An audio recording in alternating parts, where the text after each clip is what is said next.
Jaxson Dart wasn't always seen as a first-round talent like Arch Manning has been. In fact, before his senior year, many saw him as a later-round draft pick with a slight chance of making the leap in his final year in college. Because during his junior year, he wasn't impressive against better competition. So in the season final game against Penn State, expectations were not that high. At the start of the game fitting that narrative, things did look down until the light switch was flipped on. And so today we'll be breaking down the game that not only put him on the map for NFL GMs, but was arguably his best collegiate game.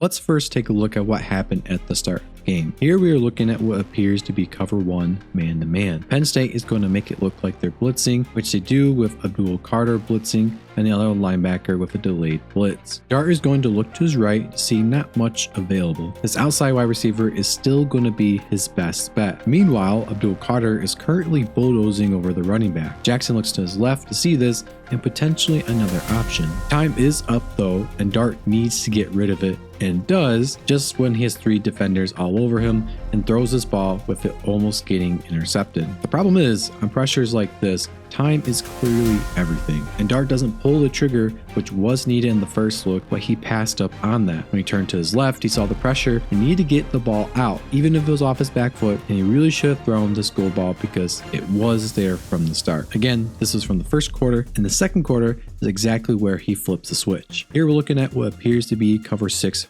pre-snap. Right off the snap, we see a big play opportunity, and Dart doesn't hesitate this time to throw it. Now, what makes it special is 2 things. One, on the previous play that we looked at, Dart made a bad decision by not pulling the trigger on the go route. And while he is under pressure from the edge rusher already, he looks at the safety, sees the one-on-one, and throws it. It could not have been done better. The second thing is, a weakness of Jaxson Dart from an overall sense is his poor down the field accuracy, especially when dropping in a bucket as he does here. Something else Jaxson Dart has been knocked on for is how he performs in shotgun formation or really non-play action plays. Here we're going to see him excel in just that formation. The coverage is going to kind of look like cover 6, at least post snap, appears to be cover 3, just an odd variation. Now right off the bat, we see Abdul Carter coming from the edge like a freight train, rent-free. This is going to force Dart to speed up his processing drastically, which leads to a very difficult position because this receiver is running a fade, and Jackson's going to have to put this ball in a precise spot with literally no time and the safety heading toward the receiver. And despite this, Dart has no extra pat on the ball or extra footwork because he sees Abdul Carter for the first time, plants his back foot, lets it rip, and absolutely gets laid out. It's very impressive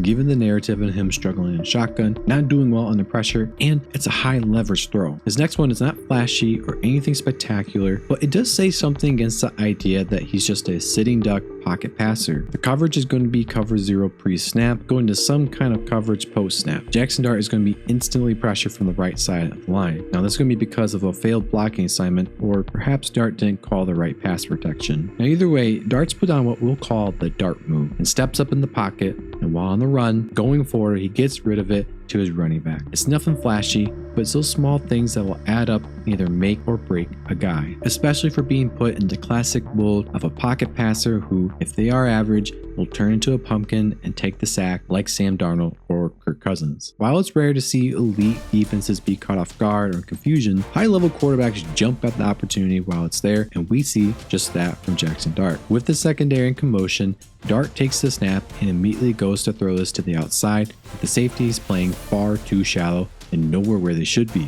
At the NFL level, this is an automatic decision to throw it unless your receiver is Quentin Johnson, and Dart does exactly that with no hesitation. Also, Lovely puts this on the outside shoulder away from the defender, which again is a criticism of Jaxson Dart from the overall standpoint of deep ball accuracy. Unfortunately, the guard decides it is necessary to hold on to the defensive lineman while falling down, and the play gets erased by the holding penalty. I still believe even if the guard let the lineman through, Dart would have gotten this ball out and he just would have been hit after the fact that he threw, so he still deserves credit where it's due. Now you're seeing a constant theme here of a lot of goal balls and back shoulder throws that Jaxson Dart is throwing, and some have criticized how this will translate with goal balls in particular being thrown less and less at the NFL level. And my response is, with the return of the running back, quote unquote, and the cover 1 being ran more and more, we are only going to see an increase in goal balls thrown on the one-on-one opportunities, or at least least, back shoulder throws with there being less risk, which Jaxson Dart has shown in this game and others his elite ability to throw back shoulder throws and a quick pull the trigger mentality, which is what we are looking at here. We're looking at what appears to be cover one man to man. We see Dart look to his left, not happy with what he sees, and then look to his right. This allows, whether intentional or not, for the safety to remain stationed on the left side of the field for just enough time to throw this deep. By the time Jaxson Dart looks to his right, the receiver is still fighting to get off the man coverage. So instead of throwing this out in front of the receiver or at the sideline, it throws his back shoulder, throwing away from the defender and giving his receiver a chance to outmuscle the corner. Another great throw and quick decision making. Now we're entering crunch time, the score being 23-17 late in the third quarter. Jaxson Dart has a chance to put Penn State under serious pressure for being down to score. This drive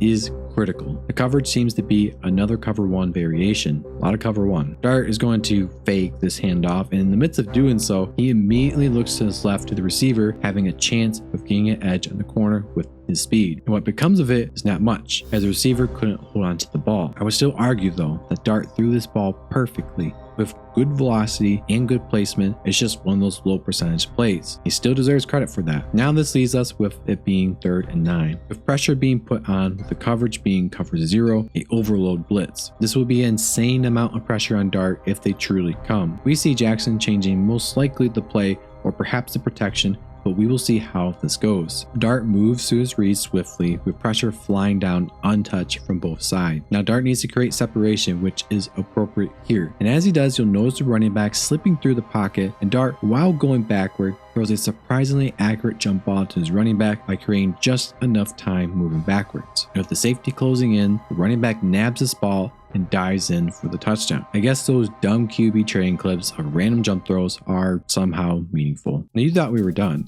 but Ole Miss decided to go for 2 after the touchdown. Dart is going to be under center, which is a rarity, and the play is going to be a sprint out. The idea is for Dart to throw to 83, doing the annoying motion, and the second option being the slant the tight end is running. Why is the tight end running a slant on the outside? It's a great question. I don't know. Now I hate sprint outs as they accomplish nothing usually and encourage quarterbacks to throw across their bodies, which is a big no-no and is exactly what Jaxson Dart does. And lucky for him, he gets it. This, despite how much I hate it, shows how good Dart's arm is. Moving polar opposite ways and flipping your body around like that is certainly impressive. So that was arguably Jaxson Dart's best game in his college career, and it certainly is the one that put him on the map for NFL GMs going into his senior year. Now what about a player who could have broken records and firmly put himself into the mold of future GOAT? Patrick Mahomes obviously had a bad game this past Super Bowl, but it was far worse when you look at the film. Check out the video here, and if you enjoyed this video, please leave a like, comment down below your thoughts on Jaxson Dart. The channel will be mostly about breaking down NFL quarterbacks play and NFL draft prospects in a way that is easily digestible.